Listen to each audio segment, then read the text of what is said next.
Hello, guys and girls. Welcome to a brand new episode of The Millennial Athlete with Tanvi and Shlok, a podcast of, for, and by the millennials.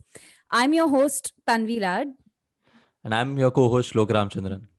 Shlok, can you sense the excitement in my voice?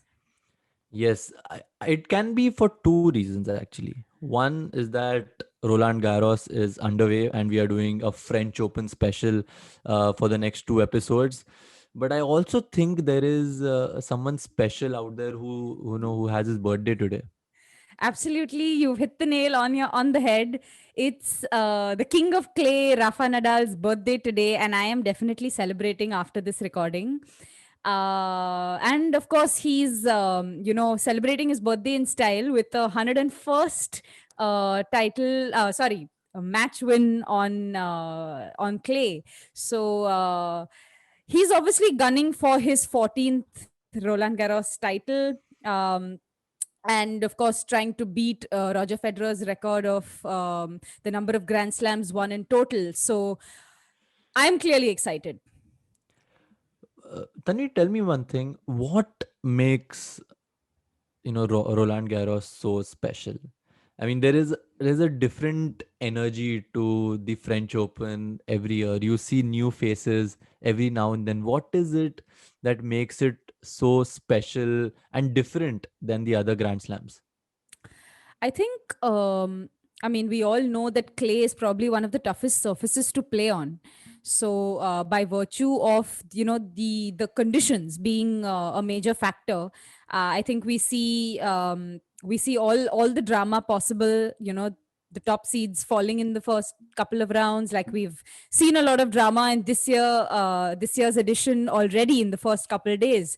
So I really think it's the and that's probably one of the reasons why Rafa stands out. I mean, he is known to be a champion for breaking the odds and actually you know making the toughest conditions seem like they're a walk in the park. So I think that the conditions, by virtue of their toughness and Rafa really emerging strong, is what makes this special. Fun fact about the French Open: it is the only Grand Slam where the scores are given out loud in French and not in English. So that just shows how Uh, important French is to the French people, and they even say out the scores in French. I mean, that's probably going back to a little bit of history here. I mean, the French and the English haven't been the best of friends, and we all know. So even if that takes me back, in fact, to a memory during one of the tournaments in France, where I actually asked someone, for directions, and I knew he understood my English perfectly well, but refused to answer, and he answered, in French. So that's the kind of snootiness they bring to the table.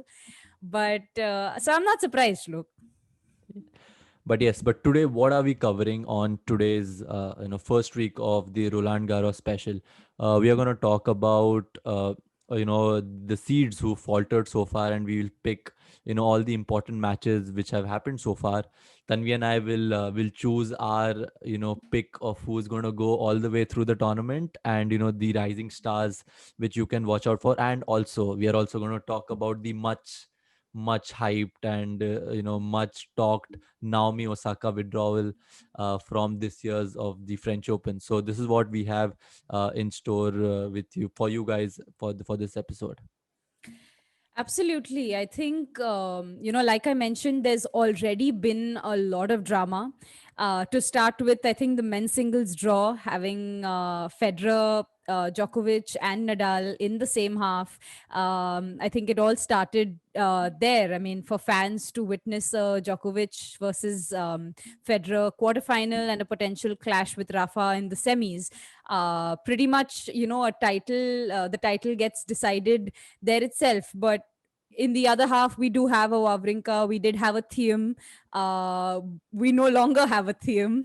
But so yeah, I mean, it's an open draw, but definitely a treat for the fans out there.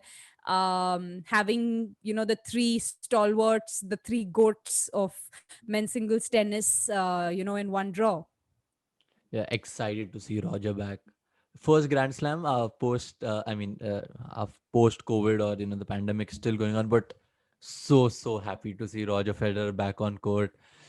I don't think anybody in the world actually hates Roger Federer, because he's an absolute gentleman, and I don't think there is anybody better than. And I'm so glad that he's back on court. But speaking of a certain clay court specialist, Dominic Thiem out in the first round to Pablo 4-6, 5-7, 6-3, 6-4, 6-4 in a marathon of a match. Dominic Thiem is always been hailed like the next person who's going to take over clay after Nadal. Uh, Yeah. Safe to say we are all surprised. What do you think about that match? Dominic Thiem has been going through ups and downs, but what do you think about the first round loss must have come in like hard. Absolutely. I mean, a loss is always hard, and for someone who's, touted to be a specialist on the surface, going out in the first round. I mean, we've noticed that even in badminton, right? I mean, the top seeds are generally the most vulnerable in the first couple rounds, and it's, once they get set in a tournament and on the surface, is when they actually start getting into their zone, and it's incredibly difficult to actually break through that solid play that they bring to the fore every time. Having said that, we all know the team has been going through a little bit of a downtrend in terms of his mental health. He's been vocal about it. He did take a couple of weeks off the game, off training.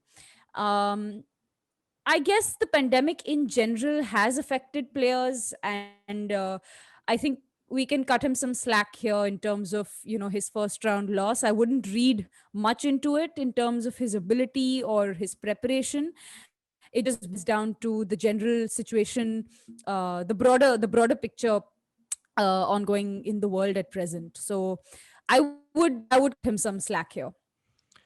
Um, Another casualty in from the top eight seeds, Andrei Rublev losing out in the first round. Another player who was looking in really good form in the hard courts, but I think, yeah, when you come to clay, it's a different ball game altogether, and you are going to see a lot more upsets. Did you see this coming? I saw this coming because I never saw Rublev as a very good clay court player, so it's not a bit of a surprise. What about you? You thought Rublev's losing early in the earlier rounds was a possibility? Oh, like you said, I mean, I've never really considered him a clay court specialist. The surface is hard. It's, you need to be playing a lot more physical game style. And so, I mean, his exit probably doesn't come as much of a surprise. He was, and in his own words, didn't expect to do well at the tournament. So, not much of a surprise there. Another player who's back a little bit from the dark, young Japanese, not young anymore. Kei Nishikori is back to back five setter wins. He beat the number 23 seeds Karen Kanchanov. I saw that match. He won 6-4 in the fifth. So good to see Kei Nishikori back, and especially when he's fit, because when he's fit, he's definitely as good as a top eight player. What do you think of Kei Nishikori so far in the tournament? Kei Nishikori is probably marathon man. That's my name for him. True to the Japanese style of playing, I think it rubs off on all sports. We've seen it with all the baddie players, with whether it's Momota, whether it's Okuhara. I think it's a Japanese thing. It's true to their very nature, to grind down their opponents and put in the work and play that disciplined game. And that's exactly what Kei Nishikori brought to the fore. The mental fortitude and the resilience that he showed in those marathon matches. Um, of course, it's difficult playing and sustaining this game style, especially on clay. So, would be interesting to see how far he gets in the tournament.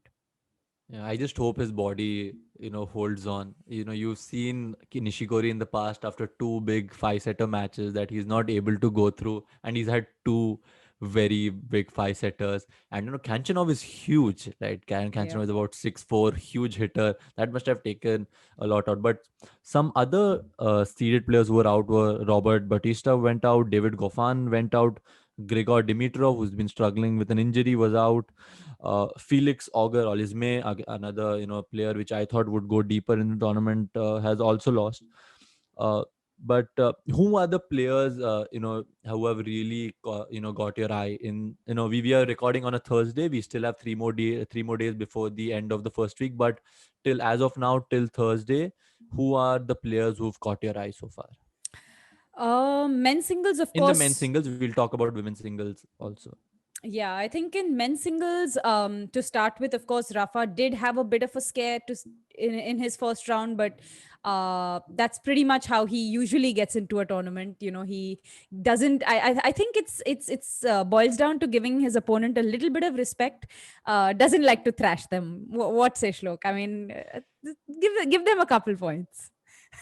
No, I Rafael Nadal doesn't give anybody a point on clay. So I'm going to say that his opponent did a really good job stretching him in the first round. I remember one of my friends Vinam tweeting saying that there might be a surprise, but why are we even thinking he's not going to lose earlier? He's going to reach a minimum of semifinals at least. I'm seeing I'm he's going to go. But in terms of the younger players, there's this young Austrian Yannick Sinner, who's everybody's been Your talking about favorite. him, and he's my favorite. He's my favorite, next gen player, and he's got a big forehand. And he came through a big five-setter match in his first round. And Alex de Menor, the Australian, again very short. These are the two players I would like to see go go through into the second week. What about you? I think I was quite impressed with the way Zverev, he was again stretched in his first round, but a gritty display there. He ousted his opponent. I think it stretched to 4 sets and tie break in the fourth. But yeah, I mean, I was quite impressed with his display there, and being in the the opposite side of the draw, not having the three stalwarts in his quarter or in the semi.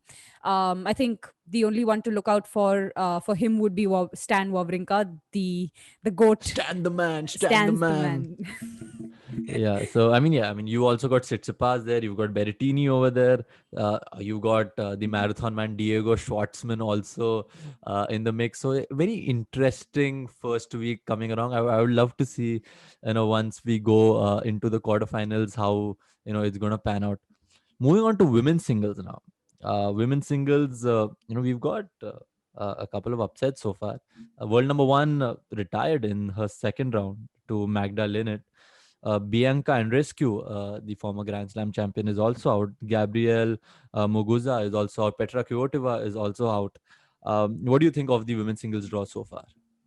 I mean, it was quite a strong fray to start with. I would have expected Ash Barty to, in her pre-match, pre-tournament press conference, she went on record to say that the pandemic has actually been a blessing for her. She's gotten to spend a lot more time at home, and instead of just being on tour and living out of a suitcase, she's actually, on the personal front, things are seeming a lot nicer. She spent time with family and has come to this French Open as a renewed human being. So I was looking forward to a good performance from her and really seeing what she could bring to the table. And it was pretty unfortunate to see her retire in her match today. So that was a bit disappointing. But having said that, I think Iga Swiatek, defending champion at the Roland Garros, definitely, she celebrated her 20th or 21st birthday a couple of days ago. And again, she's a big Rafa Nadal fan. So, I do follow her quite a lot. And I think she, did burst onto the scene last year, of course, creating waves on the in the tennis fraternity. But as a young athlete who's suddenly burst onto the scene, I guess she did struggle a little bit mentally with expectations, with with what comes with winning a grand slam. the pressure, the expectations, new sponsors, and maybe felt a bit overwhelmed with all that was going around her. But I think she's come into her own, and really looking forward to what she brings to the table in this year's edition. Having said that, Sophia Kenin has always been a favorite. She did have a tough first round against Ostapenko, the 2017 French Open champion. Of course, opposing game styles there. Sophia Kenin with her array of deceptive shots, and Ostapenko all guns blazing. So it was fun to actually see Kenin win that match, and she's won her second round as well. So I'm expecting quite a bit from Sophia Kenin. This is my favorite young American teenager, Coco Gauff, also in the draw. I'm, I have a feeling that this is going to be Coco Gauff's tournament, that she really makes a mark and moves into, at least I'm hoping, a quarterfinal performance. I'm hoping by the time we record this next episode, I don't fall flat on my face and Coco Gauff actually, goes on. So my money is on Coco Gauff as the youngster who's, you gotta watch out for. But okay, prediction time, prediction time. Let's do predictions. Who's going to be the men's singles and women's singles French Open champion according to you? And then we will see whoever comes close and whoever wins the bragging rights which we have. Okay, so I'll take women's singles to start with. I think um I cannot not give Serena Williams the respect she deserves.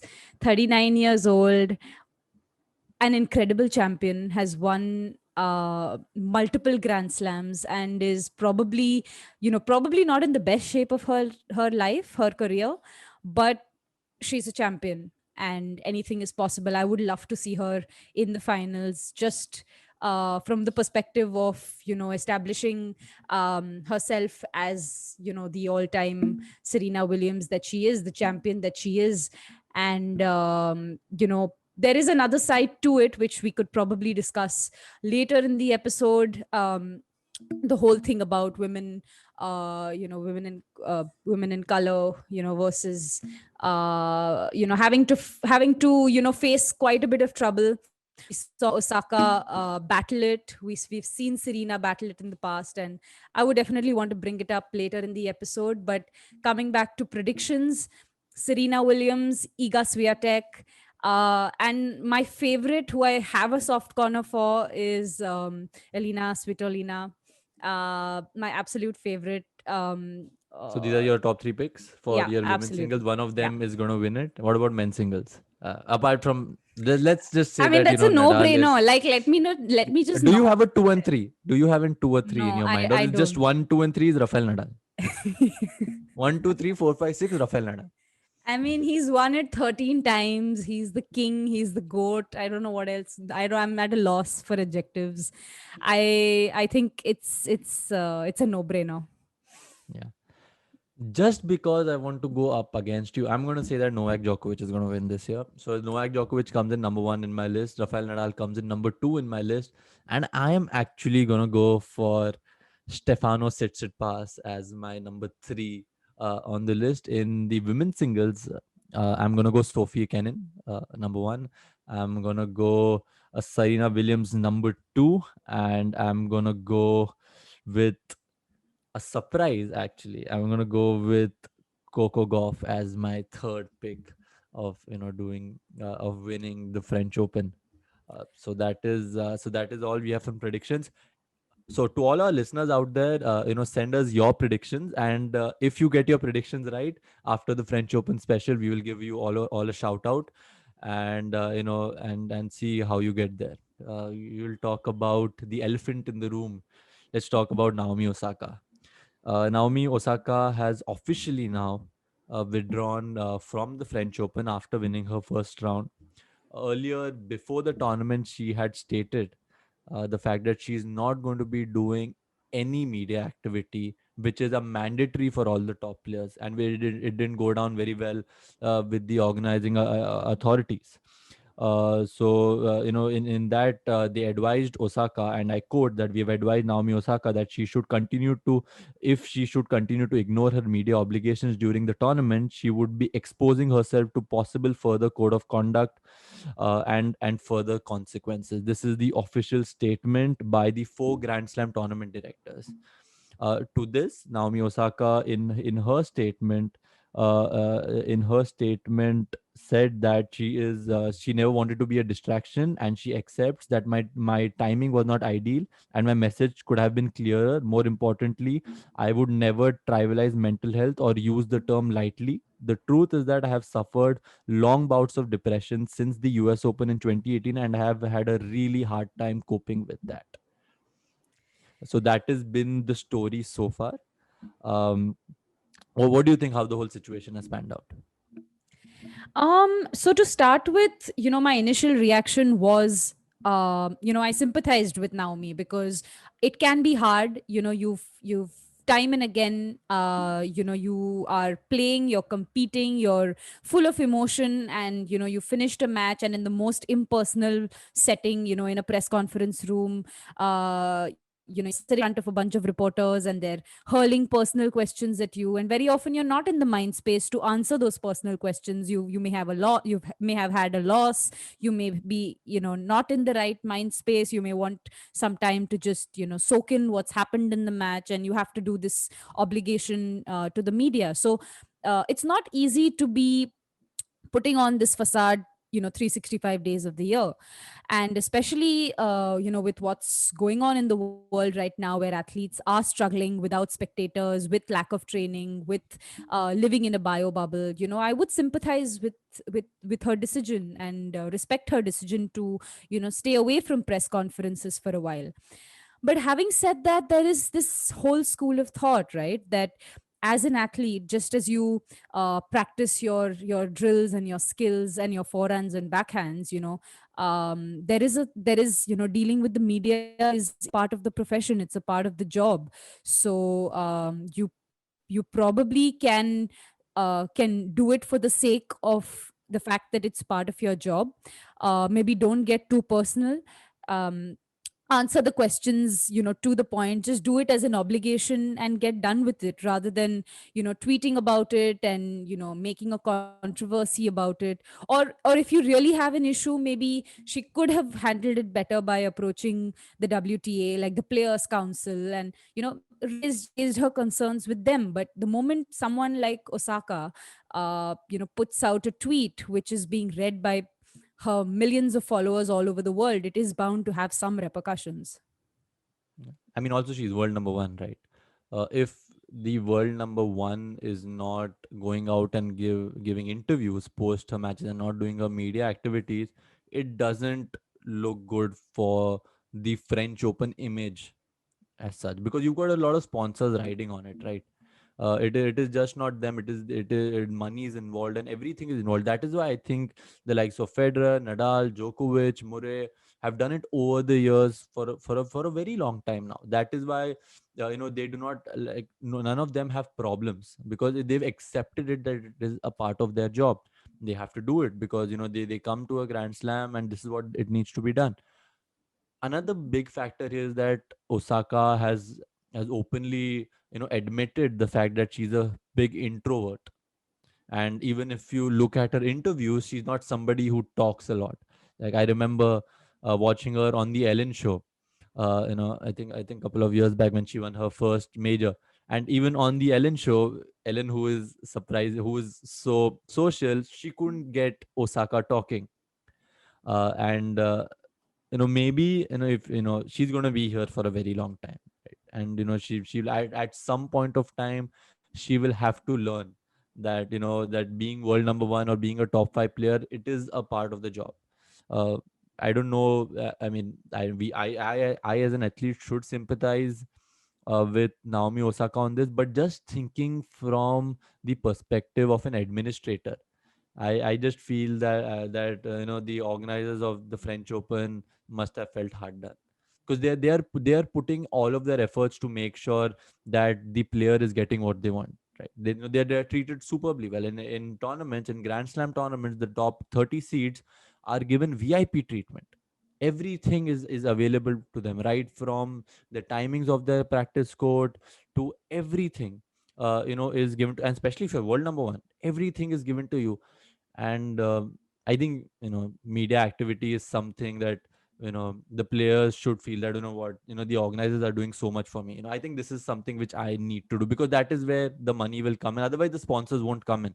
If I am a sponsor of the Roland Garros and Naomi Osaka is not coming on TV after every match and giving her interviews, uh, I'm not too sure that would I want to continue to sponsor. Obviously there are a lot of events, a lot of other players, but being world number one is different than any other athlete, and that also with the stature of Naomi Osaka. Absolutely, and I think she has to kind of make amends with what actually went down after her first tweet. She did go on record to say that it had nothing to do with the press or with the tournament in specifically, but it was more to do with her own bouts of depression and the struggles that she was facing on the mental health side ever since she won the US Open in 2018. So, she, as like you mentioned, she's an introvert and maybe having issues personally. But I guess this withdrawal wasn't ideal. Number two seed pulling out due to mental health concerns, and in fact social media trolling more than anything else wasn't ideal. And she probably is going to have to rework her mental game, whether it's with a sports psychologist or whether it's just doing some soul searching and making peace with the fact that it's part of the profession. I think that's something that Naomi Osaka needs to definitely do. I mean, Um, yeah. Serena has been doing it for years now, so uh, you know, if there is any inspiration she needs, you've got Serena at 39 voicing her opinions every time. She may not be right every time, Yeah. but she never shies away from the media. I've never seen Serena Williams, not doing a media commitment. She is always there, irrespective of her winning or losing, and she's been doing that for years now. And even for that matter, even Maria Sharapova, all of these, players. This actually takes me back to, Jennifer Capriati, when at 15 she won her major, and then she had her struggles with mental health, and then she couldn't be the player she was destined to be. Yeah, so another factor here is, especially in women's singles, I've noticed, players, reporters, in fact, getting quite personal with their style of questioning. And this is something, I want to bring up next week when we have sports reporter from Midday on the show. The style of questioning sometimes can not go down very well with a player, being that, considering his emotional state post his match, and especially in women's singles, because I remember watching this one interview with Sharapova when she had just burst onto the scene as a 16-17-year-old, having won the Wimbledon. And Sharapova was always looked he actually asked her, do you consider do you think that you may be looked at as a pin-up girl going down, or Jeannie Bouchard has been facing quite a bit of slack, through her because of the posts she puts out on social media. So I think time and again women's singles players have had to kind of battle these issues. We've seen Serena Williams being literally torn apart in press conferences because of a couple of outbursts during her matches, at either the umpire or at line judges, and she's been torn apart. So maybe this is a time for the press to actually rework their style of questioning, respect the fact that at the end of the day, the athletes, though it's a part of their job to attend sports press conferences, they're human beings and they do have emotions. So there needs to be, a thin line that's actually drawn. We've seen it in cricket as well. I mean, how many times it was Dhoni and Sachin Tendulkar actually asked about, their retirement before they actually retired. Them, the topic of retirement probably came up like 500 times. So there has to be a line that's drawn between the personal and professional side of things. I mean, even with Virat Kohli and Anushka Sharma, lot of these reporters trying to get the scoop out where Virat Kohli is the captain of the Indian team, and Anushka Sharma is a prominent actress from the Hindi film industry. Why do you want in the press conferences just stick to cricket? Why do you want to get the personal lives in? You want to talk about cricket. Virat is there to talk about cricket. In a press conference of upcoming Hindi movie, you talk to Anushka Sharma about her movie. I do not understand why do you want to get both of them inclined. I understand that people like gossip, but at what expense? That I think that is the question which is needed to be asked. At what what is the final goal to this? Why do you want to do this? Stick to what you've got, what you're here for, and not get into personal lives. Some athletes like it, like Nick Kyrgios won't mind it. Like I'm sure if at some press conference somebody asked Nick Kyrgios about his personal life, he would say about it. But not everybody is the same, right? Andy Roddick was very open about his private life also when he was playing, but not all players are, and especially not Naomi Osaka. Naomi Osaka is just talking a little bit about her game and forget about her personal life. So I think as reporters, from an athlete point of view, it's very important to understand who is comfortable with what kind of questions, and just stick to the business part of what they're doing. Just stick to tennis, or just stick to what you've got. And because you don't want it at expenses, and and also commentators for that, right? A certain commentator told Ravindra Jadeja that he's a bits and pieces cricketer. Why would you say that? I mean, even and in the semifinals, that he goes and scores a half century, and then all the blame comes to you. You do not stick to all of that, and you just continue to do your job. But again, that is what that is just my opinion. And yeah, what's your final take on this? So to sum it up, I think, one major, fallout of this whole Naomi Osaka scandal, if I may call it so, has been that mental health has again come back into the picture. The Whether it's the International Olympic Committee or it's any of the federations, I think having a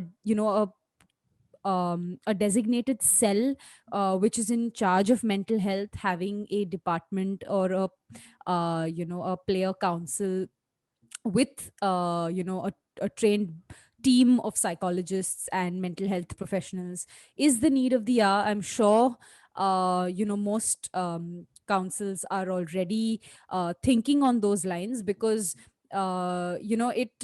it needs to be something that is within the team. If it's a team sport like say cricket, it's something that a player must feel comfortable with walking up to the coach and saying, coach, I've been on tour for a while and I don't quite feel right in my head for whatever personal reasons or for whatever professional reasons, and I need some time off. And coaches need to be on par with the whole concept of taking a break because you're mentally not feeling quite right. And we all know that breaks usually do a player good, because you come back to the sport with a renewed perspective, with a fresh mindset, and more often than not you do see a positive outcome. So I think coaches need to be a little more open, and I'm seeing that change coming in quite strongly. And besides that, there has to be a designated team in place as part of every federation that looks into this as a concern. I mean, like we have sports science professionals managing our workload and our training, we definitely need a team in place to manage every athlete's mental health. Well said, Tanvi. Well said. Satyavachan, as I always call. On that note, we come to an end of the first half of our French Open special of the Millionaire Athlete podcast. On our second half, we will be discussing our winners and who won the bragging rights. And we will maybe talk a little bit more about the Naomi Osaka withdrawal as well. If you like this podcast, podcast, don't forget to check out other interesting podcasts on the IVM network. You can listen to all of them on ivmpodcast.com or on the IVM podcast app. You can write into us, and please send us your picks as the winners of the French Open men's singles and women's singles, and Tanvi and I will look at all of it, and whoever gets it right will get a shout out and on the IVM podcast page. And on the podcast, you can write to me at the rate shlok shlokh95 at Instagram and on Twitter. And you can write to me on tanvilad93 on Instagram and Twitter. Until then, ciao. We shall be back very soon with the second half of the French Open special. Thank you, everyone. IVM.